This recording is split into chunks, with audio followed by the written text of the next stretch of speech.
This video is strictly for education purposes only. I am not promoting hacking or illegal activity. This video is just to help you to secure your Wi-Fi and understand how your Wi-Fi security actually works. You blocked someone from your Wi-Fi and thought, okay, my Wi-Fi is safe now. What if I tell you that the same person can join your Wi-Fi network again in less than 1 minute? Yes, even after you block them. Let me show you how. Hello everyone, welcome back to the channel. Today I will show you a big mistake many people make with Wi-Fi security.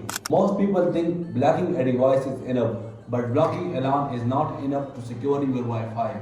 If you don't change your Wi-Fi password, your Wi-Fi is still open to them. Here you can see my computer is connected to my phone hotspot. I blocked this computer, the internet stopped. But now I change the computer MAC address and I connect again. Blocked but still connected. So your Wi-Fi does not block people, it only blocks device identity. If the identity change, Wi-Fi thinks it is a new device. So how do we keep your Wi-Fi secure? Very simple. Change your Wi-Fi password. Use strong security like WPA2 or WPA3. Turn off WPS in router settings. Check connected device again and again.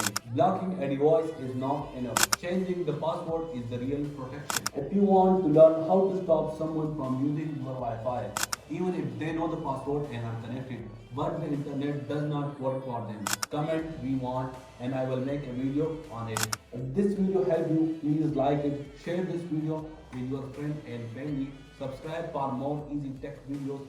Thank you for watching.